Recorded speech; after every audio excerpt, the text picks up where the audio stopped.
Hello good morning friends. मैं ये video सुबह के टाइम रिकॉर्ड कर रहा हूँ और जिन लोगों का कल 28 तारीख को एग्ज़ाम हो गया है तो मैं उसके लिए माफ़ी मांगना चाहूँगा कि मैं कल सेकंड पार्ट अपलोड नहीं कर पाया हूँ। तो चलो कल के वे जो एग्ज़ाम में कल क्वेश्चन आए थे वो क्वेश्चन को भी देखते हुए मैं आज की ये वीडियो को अपलोड कर रहा हूँ। तो आप सब लोग ध्यान से पढ़िएगा क्योंकि ये मेरे पहले वाले वीडियो में से काफ़ी ज़्यादा क्वेश्चन फंसे हुए हैं। तो मैं सेकंड पार्ट बना रहा हूँ तो इसमें से भी काफ़ी क्वेश्चन फंसेंगे। ठीक है, तो आप सभी लोग बिल्कुल ध्यान से देखिएगा और हो सके तो लिखते जाइए। लिखते लिखते अगर आप याद करोगे तो ज़्यादा अच्छा रहेगा। तो चलो हमारा पहला क्वेश्चन रहेगा, निम्न में से कौन सा ऑपरेटिंग सिस्टम नहीं है। इसमें से ऑपरेटिंग सिस्टम नहीं है। सबसे पहले तो हम लोग क्वेश्चन को अच्छे तरीके से रीड कर लेंगे। उसमें पूछा है ऑपरेटिंग सिस्टम नहीं है, तो देखो जो डॉस है, डॉस हमारा सिंगल यूजर और ऑपरेटिंग सिस्टम है। जो हम लोग CMD पर वर्क करते हैं तो वैसे ही वो डॉस हमारा पहले स्टार्टिंग में हुआ करता। तो ये है डिस्क ऑपरेटिंग सिस्टम। और ये लाइनक्स है, ये भी एक OS है। विंडो है, ये भी एक OS है, लेकिन C लैंग्वेज यहाँ पे ये एक प्रोग्रामिंग लैंग्वेज है C। तो इस पहले का जो ऑप्शन है तो वो यहाँ पे होगा C लैंग्वेज। ठीक है ना। तो चलो आगे बढ़ते हैं अगले क्वेश्चन पर। फाइल या फोल्डर को कॉपी और पेस्ट करने के लिए किस शॉर्टकट की का उपयोग किया जाता है। देखो इसमें शॉर्टकट की पूछी गई है। सबसे पहले इसमें क्या पूछा गया है, इसमें पूछा गया है कॉपी करने के लिए, बाद में कॉपी करके पेस्ट करना है हमको। यानी कि पहले हमको वहाँ से टेक्स्ट को उठाना है फिर वहाँ पे दूसरी जगह पेस्ट करना है। तो इसका ऑप्शन होगा हमारा दूसरे का B ऑप्शन सही होगा। यहाँ पे दूसरे का B ऑप्शन सही होगा, जो कि ये है। Ctrl+C से हम पहले कॉपी करेंगे और Ctrl+V से पेस्ट करेंगे। चलो अगले वाले क्वेश्चन पे चलते हैं। निम्न में से कौन सी सेकेंडरी मेमोरी नहीं है। तो इसने सेकेंडरी मेमोरी नहीं है बोला है। तो यहाँ पे हमारे देखो जो यानी कि हार्ड डिस्क के जो स्टोरेज डिवाइस होती हैं जिसमें हम डेटा को स्टोर करके रखते हैं तो हमारी सारी सेकेंडरी मेमोरी होती हैं। लेकिन यहाँ पे इसने कहा है नहीं है। तो यहाँ पे कौन सी सेकेंडरी मेमोरी नहीं है, यहाँ पे रैम। क्योंकि रैम में तो टेम्प्रेरी डेटा स्टोर रहता है, क्योंकि जब तक हमारा सिस्टम चालू रहेगा तभी तक रहेगा। उसमें डेटा जब भी अगर हम शट डाउन करें तो सारा डेटा रेज हो जाता है हमारा रैम से। ठीक है ना। तीसरे का C ऑप्शन सही होगा। अगले क्वेश्चन पे चलते हैं। कंप्यूटर कंट्रोल करने संबंधी इंस्ट्रक्शन या प्रोग्राम को कहते हैं। देखो कंप्यूटर कंट्रोल कौन करता है। देखो हार्डवेयर तो कंट्रोल नहीं करेगा, क्योंकि हार्डवेयर तो वो है ही, वो रखा है सब कुछ उसमें तो उसमें से क्या कंट्रोल करेंगे। उसको चलाने के लिए क्या ज़रूरी है, सॉफ्टवेयर की ज़रूरत पड़ती है ना। तो सॉफ्टवेयर से हम कंप्यूटर को कंट्रोल करते हैं, क्योंकि जो हम सॉफ्टवेयर रन करेंगे उसी हिसाब से वो हमारा हार्डवेयर भी वर्क करेगा। तो यहाँ पे चौथे का ऑप्शन होगा, यहाँ पे A ऑप्शन सही होगा। चलो अगले क्वेश्चन पे चलते हैं। देखो HTML फाइल को सेव करने के लिए किस एक्सटेंशन का प्रयोग किया जाता है।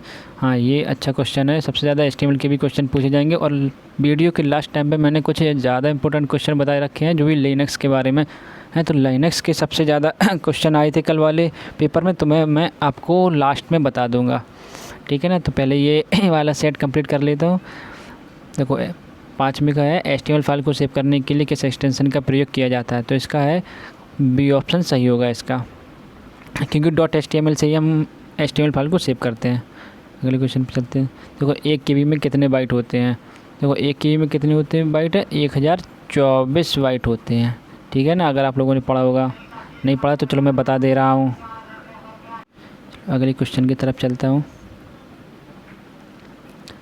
देखो वह क्रम कौन सा जिसमें कंप्यूटर संचालित होता है। तो देखो सबसे पहले अगर हम जैसे कोई डेटा को इंसर्ट करेंगे या कीबोर्ड से अगर कोई हम डेटा को इनपुट करेंगे तो वो मान के चलो जैसे हमने कोई A+B किया है, यानी कि 5+2 किया है, तो इसको क्या करेगा वो। सबसे पहले तो वो जो हमने पहले इनपुट किया है फिर उसको प्रोसेस करेगा, फिर उसका बाद उसका आंसर देगा ना, तो वो होता है आउटपुट। तो यहाँ पे 7वें का ऑप्शन होगा, यहाँ पे A ऑप्शन सही होगा। पहले इनपुट करेगा, फिर प्रोसेस होगी, फिर उसके बाद आउटपुट देगा। अगले क्वेश्चन पर चलते हैं। 8वें पे की समस्या को ठीक करने या एक नया एप्लीकेशन इंस्टॉल करने या कंप्यूटर को कॉन्फ़िगरेशन बनाने के बाद क्या करना चाहिए। देखो जब भी अगर हम कोई सिस्टम में अपना सॉफ्टवेयर या एप्लीकेशन कुछ इंस्टॉल करते हैं या कोई उसकी सेटिंग को अपडेट करते हैं तो सबसे पहले हमको क्या करना चाहिए। सब कुछ करने के बाद हमको उसको कंप्यूटर को रीस्टार्ट करना चाहिए। रीस्टार्ट से ये होता है कि जो भी उसकी कॉन्फ़िगरेशन में कमी होगी तो वो भी एक सा अच्छे से मैनेज हो जाएगा। इसलिए हमेशा जब भी अगर कोई भी कुछ बाय डिफ़ॉल्ट एप्लीकेशन पहले ही शो कर देते हैं कि इंस्टॉल होने के बाद कि हम सिस्टम को रीस्टार्ट करें। तो इसलिए अगर रीस्टार्ट का अगर ऑप्शन नहीं आया तो हमको कंप्यूटर को रीस्टार्ट करना पड़ेगा। तो अगले वाले क्वेश्चन पे चलते हैं। देखो इसमें ये पूछा है URL HTTP www में HTTP क्या है। देखो HTTP क्या है, HTTP एक प्रोटोकॉल है, क्योंकि आप इसके फुल फॉर्म से ही समझ सकते हैं, हाइपर टेक्स्ट ट्रांसफ़र प्रोटोकॉल, है ना। तो ये एक इसका 9 का C ऑप्शन सही होगा, HTTP। ठीक है, अगले क्वेश्चन पे चलते हैं। 10 देखो टैली सॉफ्टवेयर में यूज़र के द्वारा एंटर किया गया सारा डेटा कौन सी डायरेक्टरी में स्टोर होता है। हाँ, आप सब लोग ये मत सोचिए कि ये क्वेश्चन आएंगे नहीं, क्योंकि ये प्रीवियस ईयर के हैं तो ये आ सकते हैं, क्योंकि अब तो देखो हमारा सिलेबस भी जो नया वाला सिलेबस है ना वो अपडेट हो चुका है, लेकिन क्वेश्चन पिछले वाले में से भी दे देते हैं। तो इसलिए 10वीं का यहाँ पे ऑप्शन होगा, ए ऑप्शन होगा यहाँ पे 10वीं का। डेटा डायरेक्टरी में इसका डेटा को स्टोर कर सकते हैं हम। अगले क्वेश्चन में चलते हैं। वो वेब पेज को इंटरनेट से जोड़ने या प्रदर्शित करने के लिए किसकी आवश्यकता होती है। तो यहाँ पे एक वेब ब्राउज़र की आवश्यकता है। जब भी देखो वेब पेज को इंटरनेट से जोड़ने के लिए क्या करेंगे, हमारा कोई वेब पेज तो बना होगा तभी तो हम उसको इंटरनेट से जोड़ेंगे। हमारा वेब पेज ही नहीं होगा तो हम इंटरनेट से कैसे जोड़ पाएंगे। तो इसलिए यहाँ पे हमारा एक वेब पेज कंपलसरी होना चाहिए। अगले क्वेश्चन पे चलते हैं। वेब पेज के हेडर को परिभाषित करने के लिए निम्न में से किस टैग का प्रयोग किया जाता है। आप लोगों ने HTML पे तो थोड़ा बहुत तो काम किया ही होगा, तो ये तो नॉर्मली क्वेश्चन है, आप सब लोग को पता होगा। अगर नहीं है पता तो चलो मैं बता दे रहा हूँ, हेडर टैग का ये वाला टैग होगा। चलो अगले क्वेश्चन पे चलते हैं। देखो विजुअल बेसिक में कुछ कंट्रोल ऐसे होते हैं जो स्वयं सक्रिय रूप से कार्य नहीं करते, बल्कि ये कंट्रोल किसी अन्य कंट्रोल के लिए नए कंटेनर की तरह कार्य करते हैं। कंट्रोल्स क्या कहलाते हैं। देखो क्वेश्चन इतना बड़ा, उसको देख के आप घबराइएगा नहीं, क्योंकि इस क्वेश्चन को पहले अच्छे से पढ़ लीजिएगा, फिर उसके बाद आप ध्यान से देखेंगे तो आप सभी लोगों को आंसर भी समझ में आ जाएगा। अगर नहीं है आंसर मालूम तो चलो मैं बता दे रहा हूँ आप लोगों को। यहाँ पे 13वें का ए ऑप्शन सही होगा यहाँ पे, ठीक है ना, कंट्रोल कंटेनर कंट्रोल। ठीक है, अगले क्वेश्चन पे चलते हैं। विजुअल बेसिक 4 एप्लीकेशन में कांस्टेंट का मान पूरे प्रोग्राम में रहता है। देखो ये तो शायद आप लोगों ने नहीं पढ़ा होगा, क्योंकि सिलेबस अपडेट हो गया है। जो भी सिलेबस में होगा सिर्फ आप लोगों ने वही पढ़ा होगा, लेकिन मैं आप लोगों को बता दे रहा हूँ, तो फिर भी आप लोग इसे पढ़ के ज़रूर जाइएगा। तो इसका ऑप्शन होगा 14वें का बी ऑप्शन सही होगा यहाँ पे, ठीक है ना। तो चलो अगले क्वेश्चन पे चलते हैं। जावा स्क्रिप्ट का प्रयोग किस प्रकार के अनुप्रयोगों में किया जाता है। देखो आप लोगों ने जावा स्क्रिप्ट तो जरूर पढ़ा होगा, क्योंकि ये नया जो अपडेट आया है ना कोपा वालों का, तो उसमें जावा स्क्रिप्ट तो दी हुई है, तो आप लोगों को ये मालूम ज़रूर होगा। अगर नहीं है मालूम तो चलो मैं फिर भी बता देता हूँ, क्योंकि सरकारी कॉलेजों में वैसे भी उसी हिसाब की पढ़ाई होती है, खुद से पढ़ना पड़ता है ज़्यादातर। आप लोगों ने खुद से पढ़ा होगा तो ठीक है, या तो डेली कॉलेज गए होगे तो मालूम चला होगा। अगर डेली कॉलेज नहीं गए होगे तो क्या मालूम होगा आपको। चलो मैं बता दे रहा हूँ अच्छे से। यहाँ पे 15वें का डी ऑप्शन सही होगा यहाँ पे। जावा स्क्रिप्ट का प्रयोग किस प्रकार के प्रयोग में किया जाता है। देखो डोमेन बनाने में भी किया जाता है, डायनामिक वेबसाइट बनाने में भी किया जाता है, स्टेटस बार दर्शाने में भी किया जाता है। अगर आप लोगों ने जावा स्क्रिप्ट को यूज किया होगा तो आपको डोमेन, डायनामिक, स्टेटस बार के बारे में पता होगा। नहीं पता तो चलो आप सिर्फ ऑप्शन ही याद करके जाओ। अगले क्वेश्चन पे चलते हैं। 16वें का फाइल मेन्यू के किस कमांड का प्रयोग वर्तमान में खुले प्रोजेक्ट तथा संबंधित फाइल को बंद करने हेतु किया जाता है। देखो सबसे पहले इसका क्वेश्चन ही अच्छे से पढ़िएगा। फाइल मेन्यू की किस कमांड को, यानी कि इसमें कमांड पूछा है, यानी कि शॉर्टकट की पूछी है। फाइल मेन्यू की किस कमांड का प्रयोग वर्तमान में खुले प्रोजेक्ट से संबंधित फाइल को बंद करने हेतु किया जाता है। तो इसका ऑप्शन होगा सी ऑप्शन होगा, ठीक है ना। अगले क्वेश्चन पे चलते हैं।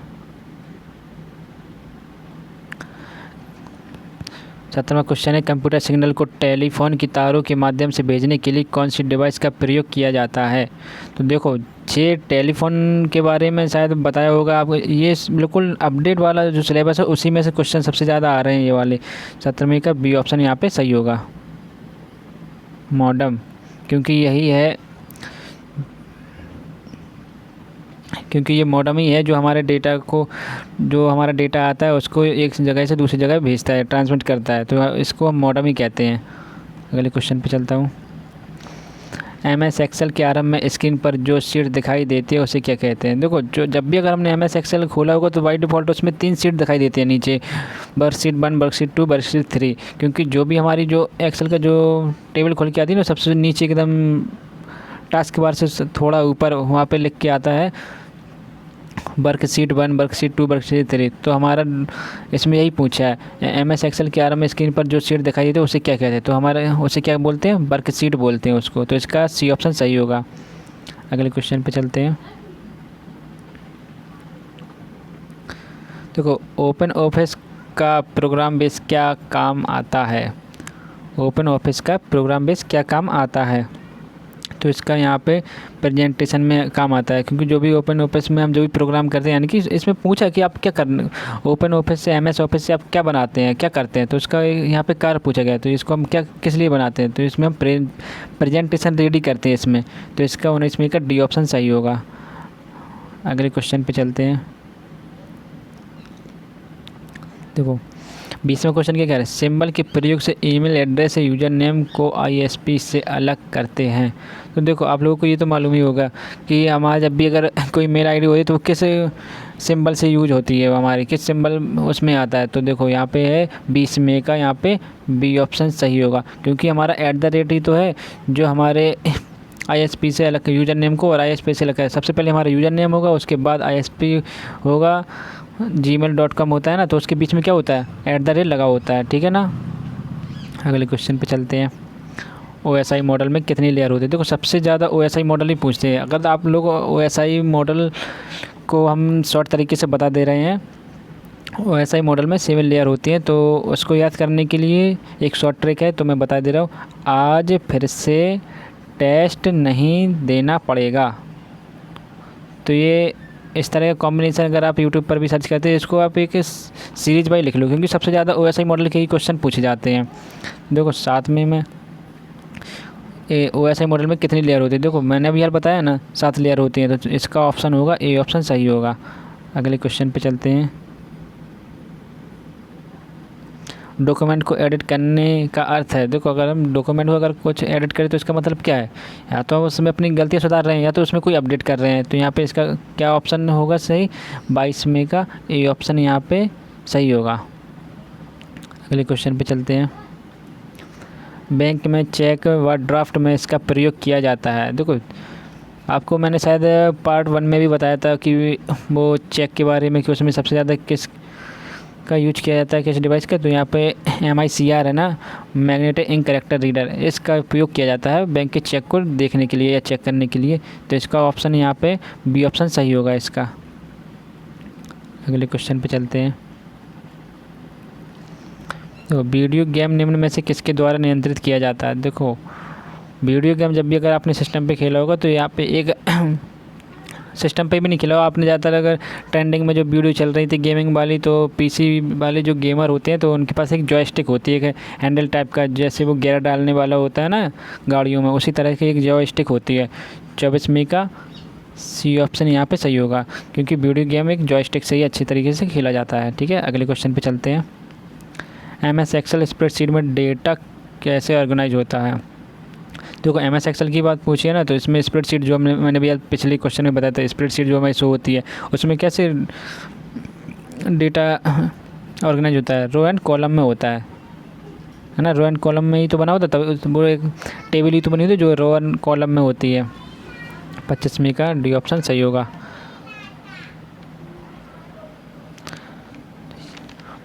पार्ट 4 मेरा ख़त्म हो चुका है, अगले पार्ट में मैं चलता हूँ।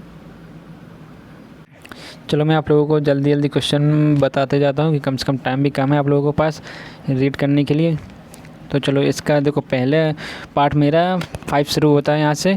कंप्यूटर हार्डवेयर में जो सिलिकॉन का बना होता है डाटा को बहुत अधिक मात्रा में भंडारण कर सकता है, क्या कहलाता है। देखो डिस्क ये इसका कोई मतलब ही नहीं है, क्योंकि ये डिस्क अलग ही होते हैं। देखो एक ही चिप है, एक फाइल से एक मॉडम है, ये तो सारी फाइल्स क्या है, यानी कि डेटा है, और मॉडम क्या है, एक ये राउटर तरह का है जो यानी कि डेटा को ट्रांसमिट करता है यहाँ से वहाँ।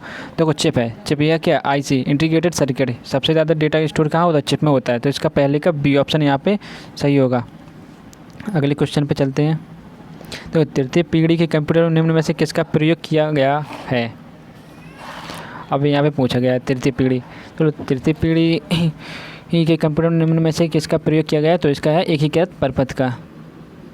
तो इसका दूसरे का A ऑप्शन सही होगा। मैं आप लोगों को जल्दी जल्दी बता रहा हूँ, तो मैं ज़्यादा डीपली तो नहीं बताऊँगा, जल्दी जल्दी बता रहा हूँ कि आप लोगों के पास टाइम भी कम है और मेरे पास भी,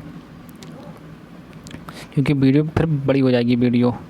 तो फ़ॉन्ट के विभिन्न गुण हैं। देखो यहाँ पे क्या है, फ़ॉन्ट का हम क्या करते हैं, जब भी अगर हमने HTML का यूज किया होगा तो उसमें हम क्या करेंगे, फ़ॉन्ट का फेस भी चेंज करें। फेस मतलब उसका जैसे वो टेक्स्ट एरियल या बोल्ड या कुछ भी होता है ना जो डिज़ाइन वाले होते हैं, तो टेक्स्ट को हम फेस भी चेंज कर सकते हैं, उसका आकार भी छोटा बड़ा कर सकते हैं, उसका कलर भी चेंज कर सकते हैं। और इसमें इसका तीसरे का ऑप्शन होगा डी ऑप्शन सही होगा।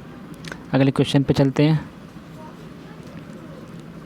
हार्डवेयर सॉफ्टवेयर और डेटा को प्राधिकृत प्रयोक्ता के बीच शेयर करता है। देखो हार्डवेयर और सॉफ्टवेयर में डेटा जो बीच में ट्रांसमिट करता है, एक जगह से दूसरी जगह भेजना है, उससे दूसरी जगह भेजना, तो किसका काम होता है, वो एक नेटवर्क का काम होता है। जब तक कि हमारे में नेटवर्क नहीं होगा तब तक हम डेटा को शेयर नहीं कर पाएंगे। या तो वो नेटवर्क कोई प्रकार का हो सकता है, या तो वायरलेस हो सकता है, या कोई केबल के जरिए हो सकता है, या वो ब्लूटूथ के भी जरिए हो सकता है। तो एक नेटवर्क होना चाहिए कोई सा भी।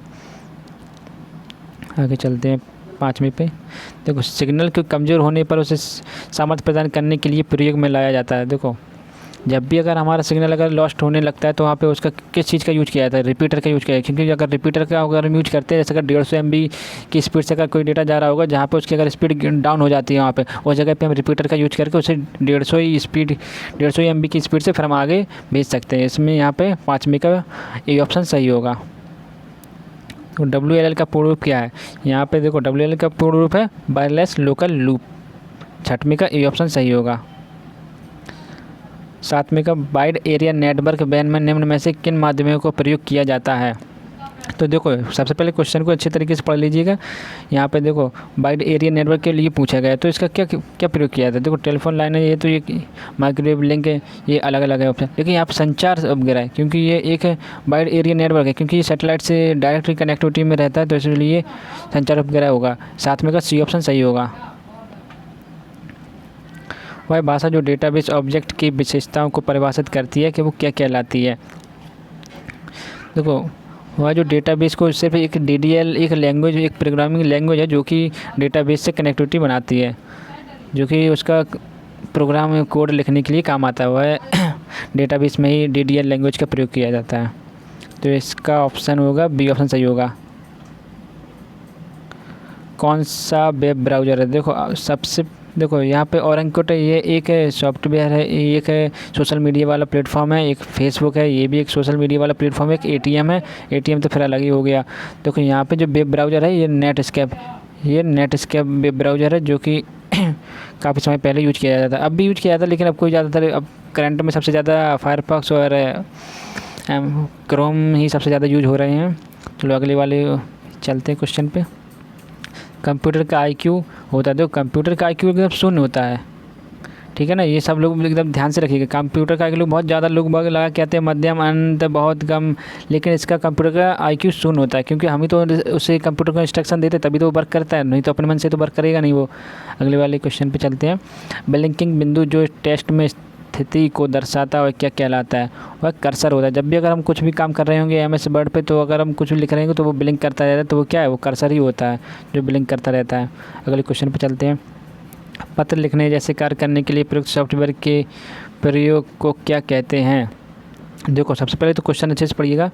12वें का यहाँ पे होगा ऑप्शन सी ऑप्शन सही होगा।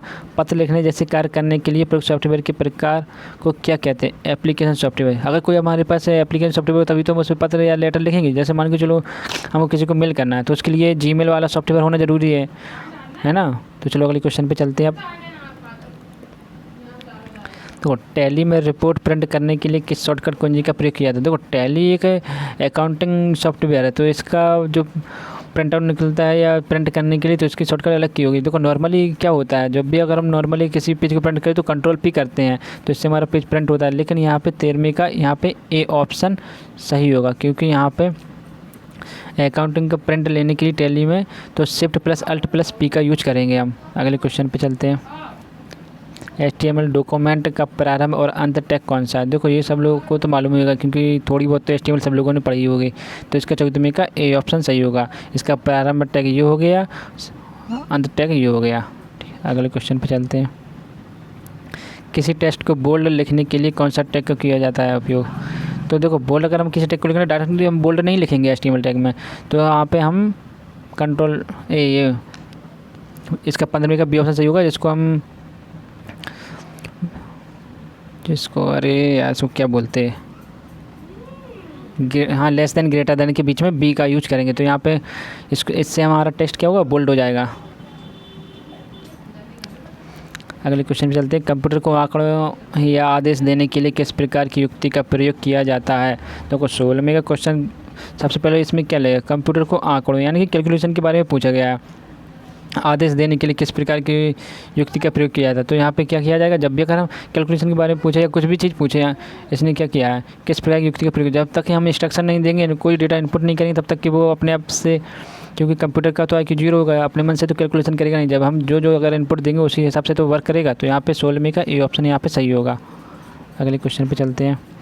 किस मेमोरी का डेटा कंप्यूटर में विद्युत व्यवहार बंद होने पर नष्ट हो जाता है। देखो थोड़ी देर पहले मैंने बताया था स्टार्टिंग में इसी के वीडियो को स्टार्ट होते समय। तो यहाँ पे क्या होगा, यहाँ पे होगा रैम होगा, क्योंकि ये एक टेम्परेरी मेमोरी होती है। मैंने बताया था ना, शट डाउन होते ही सिस्टम का वो डेटा सारा चला जाता है, लेकिन वो जो हमारा सेकेंडरी मेमोरी में होगा वो डेटा परमानेंटली फिक्स होता है। अगले क्वेश्चन पे चलते हैं।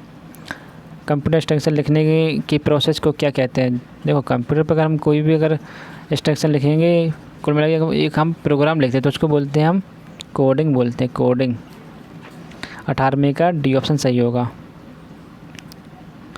निम्न में से कौन सा operating system single user operating system भी कहलाता है। देखो थोड़ी देर पहले मैंने बताया था कि डॉस ही एक ऐसा ऑपरेटिंग सिस्टम है जो कि सिंगल यूजर ऑपरेटिंग सिस्टम है, जिसको बोलते हैं डिस्क ऑपरेटिंग सिस्टम। अगले क्वेश्चन में चलते हैं। वर्तमान समय में अधिकतर कंप्यूटर में कौन सा माइक्रोसॉफ्ट ऑफिस संस्करण का प्रयोग किया। देखो करंट टाइम में सबसे ज़्यादा प्रयोग किया जा रहा है MS ऑफिस 2010, ये वाला सबसे ज़्यादा अभी करंट में चल रहा है। अगले क्वेश्चन पे चलते हैं। MS एक्सेस में फील्ड नाम की अधिकतम लंबाई कितनी होती है। ये एकदम सबसे ज़्यादा इम्पोर्टेंट क्वेश्चन है। 64 बिट कैरेक्टर की, 64 कैरेक्टर हम एक फील्ड में स्टोर कर सकते हैं। इससे ज़्यादा करेंगे तो वो हैश साइन शो करने लगेगा, ठीक है। ये भी याद रखना, ये भी इंपॉर्टेंट क्वेश्चन है। अगर हम एक टेक्स्ट फील्ड में अगर एक बहुत ज़्यादा कुछ टेक्स्ट लिख देते हैं तो वो अगर एंटर करने पर वो हमें हैश साइन में शो नहीं लगता है, हैश साइन में इस तरह से हैश साइन में शो नहीं लगता है डेटा, ठीक है ना। ये भी क्वेश्चन है कि किस साइन में शो करता है, तो हैश साइन में शो करता है। अगले क्वेश्चन पर चलते हैं। VBA में वेरिएबल होते हैं। तो देखो VBA हो या बहुत सी प्रोग्रामिंग लैंग्वेज है जिसमें अगर हमने उसको a = 5 लिखा है, तो अगर हम इसकी वैल्यू को एक्सेस करना चाहेंगे, अगर हम a लिख के इसकी वैल्यू को यूज करेंगे तो नहीं होगा, क्योंकि ये एक केस सेंसिटिव है। इसका मतलब जैसे अगर हम वैल्यू को अगर एक्सेस करना है तो उसके लिए हमें a को ही लिखना पड़ेगा। तो इसलिए यहाँ पे इसका ऑप्शन होगा 22वें का ए ऑप्शन सही होगा, क्योंकि ये एक केस सेंसिटिव है। अगले क्वेश्चन पे चलते हैं। तो समय पर किसी फाइल में डेटा को जोड़ना, डाटा को बदलना तथा डाटा को मिटाना फाइल को कहलाता है। देखो ये तो सभी लोगों को मालूम होगा, नॉर्मली क्वेश्चन है। तो अपग्रेडिंग कहलाता है, क्योंकि कुछ भी अगर हम किसी फाइल में अगर डेटा को जोड़ेंगे, घटाएंगे, कुछ भी करेंगे तो उसमें एडिट तो कर रहे हैं, अपडेट कर रहे हैं, तो यहाँ पे अपग्रेडिंग कहलाएगा। अगले क्वेश्चन पे चलते हैं। डॉक्यूमेंट में अगले पृष्ठ पर जाने के लिए किस कुंजी का प्रयोग किया जाता है। पेज डाउन का। जब भी अगर हमने MS ऑफिस में बहुत सारे पेज बनाए होंगे तो हम पेज डाउन क्लिक करेंगे तो हम नेक्स्ट पेज पे मूव हो जाएंगे। अगले क्वेश्चन पे चलते हैं। तो किसी व्यक्ति को ईमेल द्वारा मेल भेजने के लिए यूज़र को किस जानकारी का होना आवश्यक है। जब तक कि हमारे पास किसी का ईमेल एड्रेस नहीं होगा तब तक हम किसी को मैसेज ही नहीं पहुंचा पाएंगे, ठीक है ना। तो यहाँ पे मेरे 25 क्वेश्चन ये कंप्लीट हुए। लास्ट के 25 क्वेश्चन बचे, मैं अभी वो भी बता रहा हूँ जल्दी से, तो वो लोग भी आप लोग जल्दी पढ़ लीजिएगा।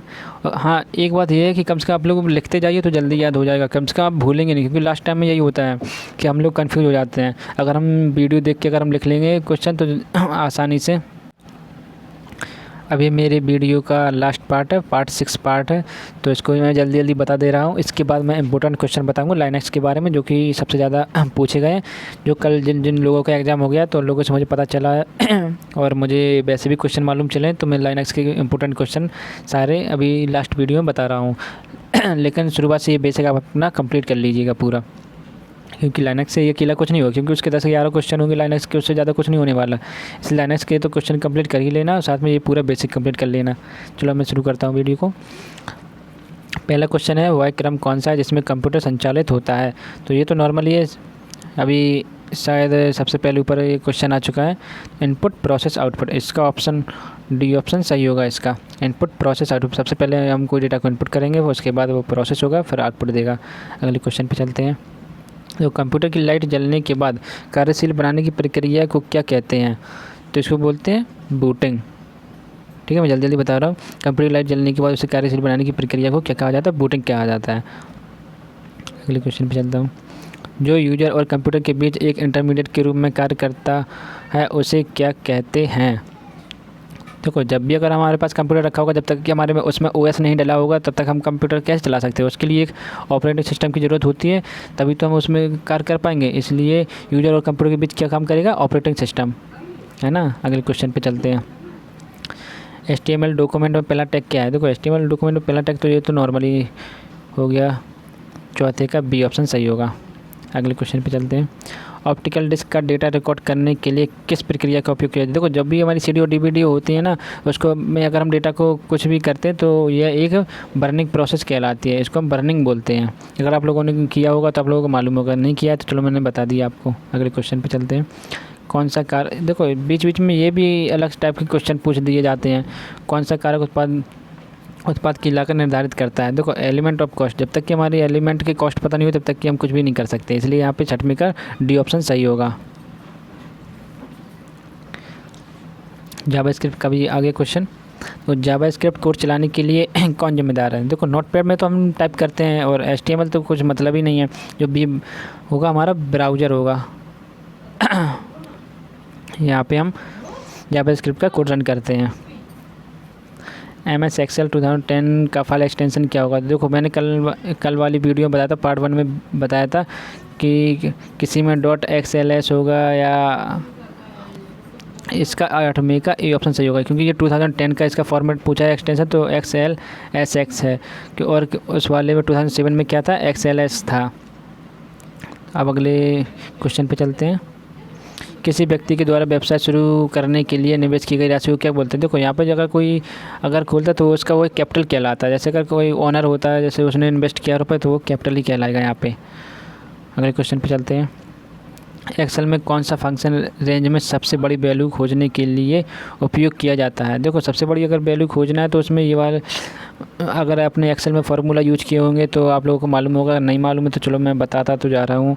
यहाँ पे होगा 10वें का ए ऑप्शन सही होगा, क्योंकि मैक्स लिखने से ही उसकी वैल्यू की रेंज पता चलती है कि कितनी बड़ी वैल्यू है वो। अगले क्वेश्चन पे चलते हैं। कौन सा उपकरण उपयोगकर्ता के स्लाइड के अलग लेआउट का चयन करने की अनुमति देता है?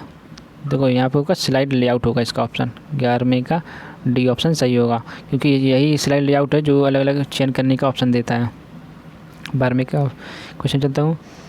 कंप्यूटर द्वारा निष्पादित होने के निर्देश लिखने की प्रक्रिया को क्या कहते हैं? तो देखो, कंप्यूटर को जब भी अगर हम रन करते हैं, कुछ भी करते हैं, उसमें हम कोई एक, मान के चलो जैसे हमने कोई एक प्रोग्राम बनाया है, तो उसको रन करने के लिए कंप्यूटर की तो नीड होती है, क्योंकि जब तक हमारे पास कंप्यूटर नहीं होगा तब तक हम प्रोग्राम लिखेंगे कहाँ? तो इसके अंदर हम कंप्यूटर में जो भी कोड लिखते हैं तो वो प्रोग्रामिंग कहलाता है। अगले क्वेश्चन पे चलते हैं।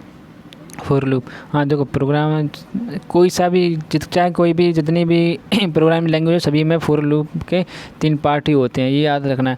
एक इनिशियलाइजेशन होगा, एक इंक्रीमेंट होगा, और एक डिक्लेरेशन होगा। नहीं, डिक्लेरेशन नहीं, कंडीशन होगी, कंडीशन। एक इनिशियलाइजेशन होगी, फिर से बता दे रहा हूँ, एक वैल्यू, एक इनिशियलाइजेशन होगी, और एक कंडीशन लगी होगी, जैसे A = 5 कि हमको लूप कितनी बार चलाना है, और एक होगा इंक्रीमेंट डिक्रीमेंट, I++। इसके यही 3 पार्ट होते हैं। अगले क्वेश्चन पे चलते हैं। ई-कॉमर्स बिजनेस प्लेटफॉर्म्स जैसे अमेजोन, eBay आदि का कौन सा स्कोप है? देखो, इन लोग जितनी भी ई-कॉमर्स बिजनेस प्लेटफॉर्म है वो सबसे बड़ी बड़ी कंपनियां, जैसे अमेजोन हुई, फ्लिपकार्ट हुई, तो इनका ग्लोबल स्कोप है, क्योंकि ये सभी जगह अपना माल बेचती रहती हैं। देखो, CPU की आंतरिक ऊर्जा आपूर्ति इकाई कौन सी है? देखो, यहाँ पे SMPS होना चाहिए, यहाँ पे SMRS हो गया इसका, बस आप लोग देख के लगाइएगा टिक, क्योंकि SMPS होगा। SMPS का फुल फॉर्म भी कहीं कहीं पूछ देते, तो उसका फुल फॉर्म होगा SMPS का फुल फॉर्म होगा स्विच मोड पावर सप्लाई। ठीक है, अगले क्वेश्चन पे चलते हैं। भारतीय संसद ने IT एक्ट कब पारित किया था? देखो बीच बीच में ये वाले भी क्वेश्चन पूछ देते हैं। 19 में का यहाँ पे ए ऑप्शन सही होगा, 2000 में। निम्न में से कौन सा ऑपरेटिंग सिस्टम वास्तव में मल्टीटास्किंग को लागू नहीं करता? तो इसने फिर से क्वेश्चन पूछ दिया है, तो इसका ऑप्शन डी ऑप्शन सही होगा इसका। पावर पॉइंट प्रेजेंटेशन को चलाने के लिए किस फंक्शन की का उपयोग किया जाता है? जब भी अगर हमने पावर पॉइंट पे कुछ स्लाइड बनाई होंगी, अगर हम अपनी कीबोर्ड से F5 प्रेस करेंगे तो हमारी प्रेजेंटेशन शो होने लगता है हमारा। आगे चलते हैं। बैन के लिए कौन सा उदाहरण है? देखो बैन के लिए क्या है, वाइड एरिया नेटवर्क है ना, तो यहाँ पे इसका ईथरनेट होगा इसका ऑप्शन। आगे चलते हैं। विंडो मिनिमाइज एप्लीकेशन कहाँ रहता है? जब भी अगर हमने कंप्यूटर पे कुछ भी अगर मिनिमाइज किया होगा तो सबसे पहले देखा होगा, सबसे जो नीचे की पट्टी होती है ना ब्लैक कलर की, वो है टास्क बार कहलाती है। वहीं पे हमारे सारे जितनी मिनिमाइज विंडो होते हैं सभी वहीं पे स्टोर हो जाते हैं, यानी कि स्टोर नहीं, यानी कि स्थित हो जाते हैं वहाँ पे जाके, मिनिमाइज करते हैं वहीं पे फिक्स हो जाते हैं। पावर पॉइंट में text item, chart, song, video इत्यादि कौन से आइटम है? ये एक स्लाइड्स होते हैं। स्लाइड्स में ही तो हम सारे टेक्स्ट को इंसर्ट करते हैं, वीडियो को इंसर्ट करते हैं, और जो कुछ भी ऑब्जेक्ट को इंसर्ट करना वो सारे स्लाइड में ही इंसर्ट होते हैं। तो यह एक इसमें का सी ऑप्शन सही होगा। देखो बैकग्राउंड कलर जोड़ने के लिए सही HTML टैग कौन सा है? देखो बैकग्राउंड में अगर हमने कलर जोड़ा होगा तो हमें मालूम होगा, नहीं है तो हम बता दे रहा हूँ। इसका सही फॉर्मेट है body BG colour equal double inverted coma के अंदर येलो, ये वाला ऑप्शन सही होगा 22 में का ए। ऑपरेटिंग सिस्टम का कार्य क्या होता है? देखो ऑपरेटिंग सिस्टम का कार्य क्या है, किसी भी कैलकुलेशन को प्रोसेस करना और मेमोरी को मैनेजमेंट करना। जैसे हम कोई भी डेटा को स्टोर करते हैं, कहीं पर भी स्टोर कर देते हैं तो नहीं कर सकते, इसलिए एक ये फॉर्मेट दिया गया कि जैसे हमें जिस जगह पे स्टोर करना है वहाँ पे जाके स्टोर कर सकते हैं। ऑपरेटिंग सिस्टम का कार्य यही है, प्रोसेस और मेमोरी मैनेजमेंट करना। 24वां क्वेश्चन है, ई-कॉमर्स में कौन सा मॉडल यदि विक्रेता एक बिजनेस है और व्यक्ति उपभोक्ता है? देखो इसने क्या कहा, यदि विक्रेता एक बिजनेस है और व्यक्ति उपभोक्ता है तो यहाँ पे क्या होगा, बिजनेस टू कंज्यूमर होगा यहाँ पे। 24 में का ए ऑप्शन सही होगा। आगे क्वेश्चन पे चलते हैं।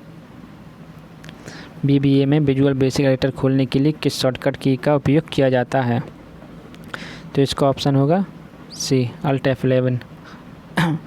देखो यहाँ पे मेरे 25 क्वेश्चन, यानी कि यहाँ पे मेरा फर्स्ट पार्ट और सेकंड पार्ट दोनों कंप्लीट हो चुके हैं। अब मैं आप लोगों को इसी वीडियो की लास्ट में लाइनेज के इंपॉर्टेंट क्वेश्चन बता रहा हूँ जो कि कल वाले एग्ज़ाम में आ चुके हैं। चलो मैं बता रहा हूँ आप लोगों को। देखो फ्रेंड्स, मैं आप लोगों के लिए इंपॉर्टेंट लाइनेज के क्वेश्चन लेके आया हूँ। तो आप लोगों को यहाँ पे हिंदी इंग्लिश दोनों में ऑप्शन मिलेंगे। तो देखो पहला क्वेश्चन है, मैं जल्दी जल्दी बताऊँगा क्योंकि इसके 25 क्वेश्चन है, क्योंकि वीडियो बहुत ज़्यादा बड़ी हो जाएगी। तो what is the name of hierarchical file system in DOS? देखो हेरिस्कल का मतलब क्या होता है, क्योंकि एक सिस्टम बेस के, यानी कि एक फ़ोल्डर के अंदर दूसरा फोल्डर के अंदर उसके अंदर एक फ़ोल्डर, तो ये एक ट्री स्ट्रक्चर कहलाता है हमारा ये सब। जैसे अगर मैं इंग्लिश में समझ में नहीं आएगा तो हिंदी में मैं बता दे रहा हूँ। डॉस में पदानुक्रम फाइल सिस्टम का नाम क्या होता है? तो यहाँ का वृक्ष की संरचना, क्योंकि यहाँ पे ज़्यादा ही शुद्ध हिंदी हो जाएगी तो हमें समझ में नहीं आता है ज़्यादा, तो यहाँ पे हम इंग्लिश में ही क्वेश्चन बताएंगे। What is the name of hierarchical file system in DOS? तो इसका ऑप्शन होगा ट्री स्ट्रक्चर, जो कि ये है ट्री स्ट्रक्चर। अगले वाले क्वेश्चन पे चलते हैं। देखो which DOS command is use to delete in directory? जैसे हम कोई भी अगर डायरेक्टरी बनाते थे उसको हम रिमूव करने के लिए क्या करते हैं, रिमूव वर्ड के तो यूज़ नहीं करेंगे क्योंकि हमको डिलीट करना है उसके, तो यहाँ पे हम इसका यूज करेंगे RD कमांड का यूज करेंगे किसी भी डायरेक्टरी को डिलीट करने के लिए। अगले क्वेश्चन पे चलते हैं। Which character is use to represent parent directory in Linux? देखो लाइनेक्स पेरेंट डायरेक्टरी को हम सारे ऑप्शन दिखाते जा रहे हैं। पेरेंट यानी कि डायरेक्टरी के अंदर दूसरी सब डायरेक्टरी बनी होती है, तो उसको हम शो करने के लिए हम कैसे जाते हैं, किसी अगर हम ज़्यादातर अंदर वाली डायरेक्टरी में होते तो बाहर कैसे आते हैं, डॉट का यूज करके हम आते हैं। तो यहाँ पे इसका ऑप्शन होगा, यहाँ पे इसका ऑप्शन होगा ये वाला डॉट। अगले क्वेश्चन पे चलते हैं। लाइनेक्स के इंपॉर्टेंट क्वेश्चन है, सिर्फ मैंने 25 क्वेश्चन बताए हैं। इसी क्वेश्चन में सारे क्वेश्चन आपके फंस जाएंगे, आपका पूरा का पूरा पेपर इसी वीडियो में से हो जाएगा कंप्लीट। देखो which character is use to redirect output into an existing file in Linux? देखो जब इसमें क्या पूछा है। जैसे कि जब भी करना समझ में आए तो आप इंग्लिश में का हिंदी में भी देख सकते हैं। लिनक्स में किसी मौजूद फाइल में आउटपुट को पुनः निर्देशित करने के लिए किस वर्ड का उपयोग किया जाता है। तो इसका ऑप्शन हम देखते हैं, इसका ऑप्शन होगा ये वाला। अगले वाले पे चलते हैं। MS DOS में फाइलों या फोल्डर के स्थान को निर्दिष्ट करने के लिए किस कमांड का उपयोग किया जाता है। देखो जब भी अगर हमसे ये चीज़ पूछ दी है कि फाइल और फोल्डर को निर्दिष्ट करने के लिए यानी कि देखने के लिए, तो इसका हम पाथ का यूज करते हैं। तो यहाँ पे इसका ऑप्शन होगा, तो इसमें ऑप्शन भी दे रखे हैं साइड में पीछे, तो इसका ऑप्शन होगा बी ऑप्शन सही होगा, पाथ। अगले क्वेश्चन पे चलते हैं। रूट डायरेक्टरी के तहत यहाँ पे क्वेश्चन पूछा है, रूट डायरेक्टरी के तहत निर्देशिकाओं को कैसे कहा जाता है। तो रूट डायरेक्टरी का मतलब क्या हुआ, यानी कि डायरेक्टरी के अंदर सब डायरेक्टरी, सब डायरेक्टरी के अंदर और मल्टी सब डायरेक्टरी। तो ये इसको जो सबसे इसका ऊपर होगा हेड होगा तो उसके नीचे एक प्रकार का एक ट्री बनता है, क्योंकि देखो एक के नीचे 2 फोल्डर, 2 के नीचे 4 फोल्डर, 4 के नीचे 5, यानी कि ऐसे ही बढ़ते जाना, तो ये एक ट्री स्ट्रक्चर बन जाता है। तो यहाँ पे क्या होगा, रूट डायरेक्टरी के तहत निर्देशिकाओं को कैसे कहा जाता है, तो यहाँ इसको कहा जाएगा ट्री। इसका ये वाला ऑप्शन सही होगा। सॉरी इसका सब डायरेक्टरी शुरू होगा, मैंने नीचे वाला पढ़ लिया था। अगले वाले क्वेश्चन पे चलते हैं।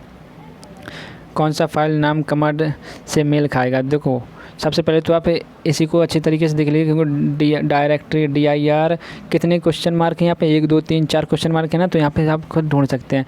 TEXT TEMP इस सब में 4 है, लेकिन लास्ट में क्या है 4 के बाद 5वें में T है, तो सबसे देखो 5 किस में मिल रही हैं, इसमें मिल रही हैं, इस वाले ऑप्शन में TEMPT.TXT, इसका ऑप्शन यही होगा।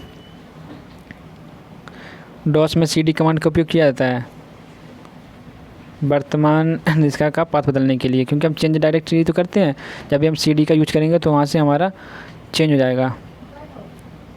DOS में फाइल नाम के रूप में अनुमत अधिकतम वर्ड क्या है। आपका नॉर्मल क्वेश्चन है, what is the maximum number of character allow as file name in DOS। देखो इसमें क्या है, नॉमिक में जब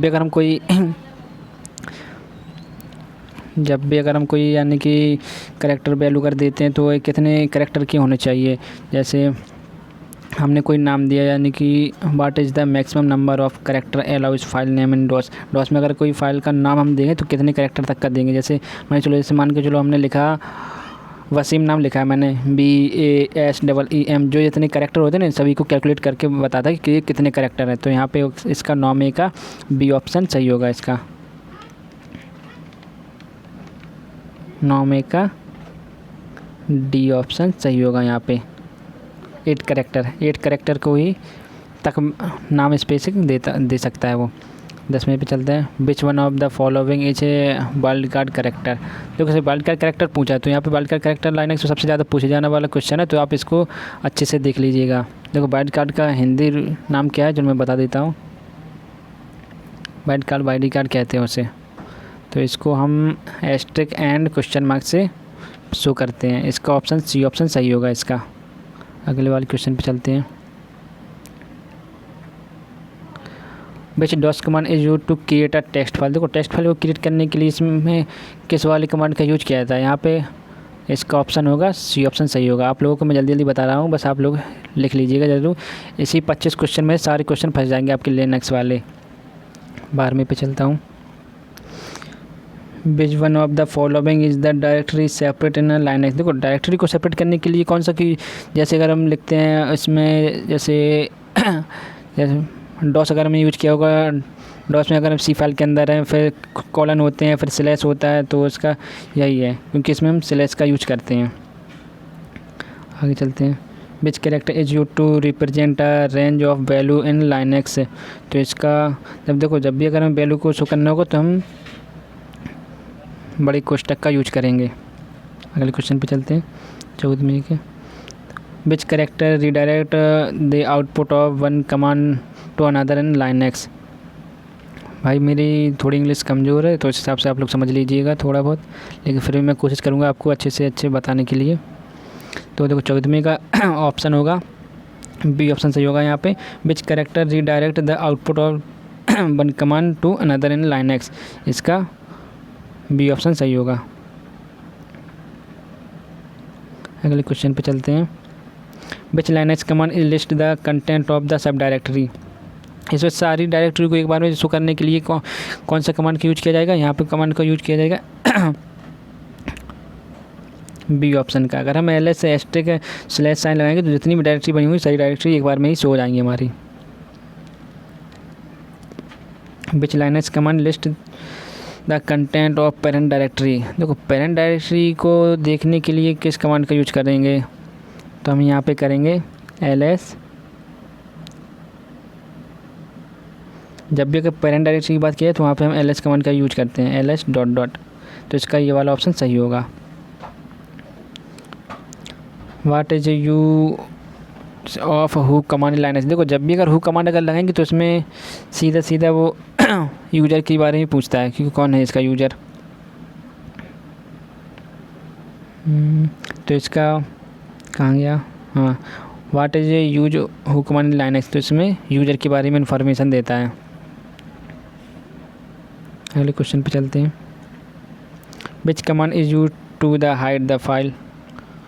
तो फाइल को हाइड करने के लिए यहाँ पे आप लोगों को थोड़ा उल्टा होता है। यहाँ पे थोड़ा देखो, ज़्यादातर हम लोग क्या करते हैं, कुछ काम करने के लिए प्लस के पॉजिटिव भी सोचते हैं ज़्यादातर, यहाँ पे लेकिन नेगेटिव पॉइंट होगा। यहाँ पे ये होगा क्योंकि एट्रीब्यूट -h करेंगे तो यहाँ पे हमारी फाइल हाइड हो जाएगी। अगर हम +h करेंगे तो हमारी शो होने लगेगी यहाँ पे, इसलिए 18वें का ए ऑप्शन सही होगा।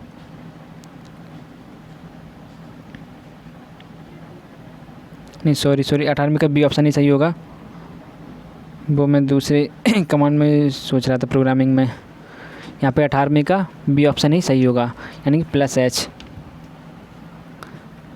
19 में भी चलते हैं।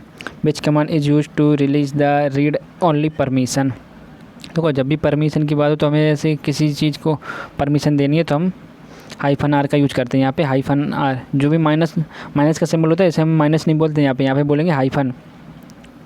इसमें भी चलते हैं।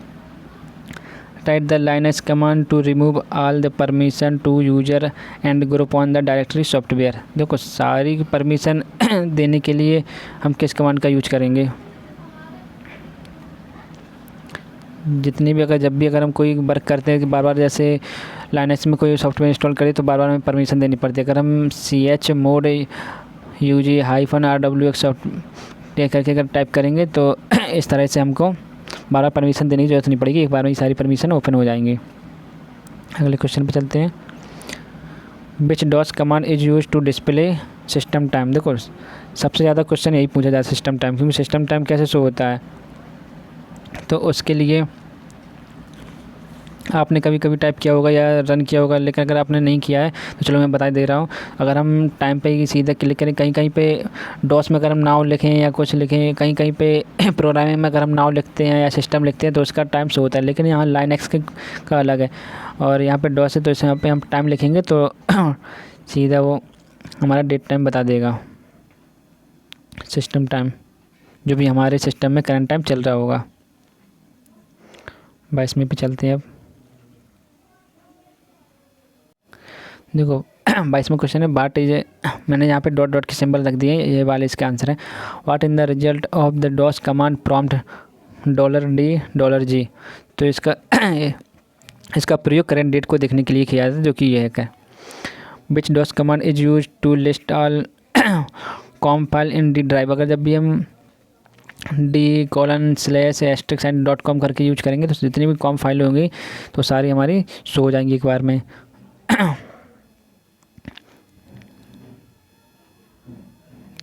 Which Linux command is used to sort the text file network in descending order। तो जब भी अगर डिसेंडिंग असेंडिंग ऑर्डर का काम आए तो यहाँ पे हमको सबसे पहले यही करना है, क्योंकि सॉर्ट करते हैं हम किसी भी डेटा को। जैसे यहाँ पे डिसेंडिंग असेंडिंग का मतलब है एक ये सीरीज में, जैसे ए की सीरीज़ पहले आएगी, फिर बी की सीरीज आएगी, फिर सी की सीरीज आएगी, इसी को डिसेंडिंग असेंडिंग कहते हैं। अगर हमने असेंडिंग में कर दिया तो सबसे पहले जेड से शुरू होगा, जेड, फिर उसके बाद बाई, फिर एक्स, इस तरह से होगा। इसलिए यहाँ पे इसका high short plus R network होगा इसका। 25वें पे चलते हैं। Which Linux command to set the permission x to user RW to other and RWS to group the file launcher. देखो ये होता है chmod 176 लॉन्चर होता है। इसका ऑप्शन, ये ऑप्शन सही होगा। यहाँ पे मेरे सारे क्वेश्चन ख़त्म होते हैं और लाइनक्स के इसी 25 क्वेश्चन में से कम ना हो तो आपके 15 क्वेश्चन कंप्लीट फंसेंगे ही फंसेंगे। ठीक है, ये लाइनक्स के सबसे ज़्यादा इंपॉर्टेंट क्वेश्चन थे, आप सब लोग देख के ज़रूर जाइएगा। अगर आप नए हो हमारे चैनल पे तो सब्सक्राइब करें एंड फॉलो करें। सुबह के टाइम मैंने वीडियो को रिकॉर्ड किया है तो ज़्यादा मेरी आवाज़ भी सही नहीं आ रही है। और अगर आप लोगों को कुछ अगर मेरे कुछ ऑप्शन अगर गलत लगते हैं तो आप कमेंट में बता सकते हैं कि मैंने कौन सा ऑप्शन गलत बताया है। ठीक है, थैंक यू।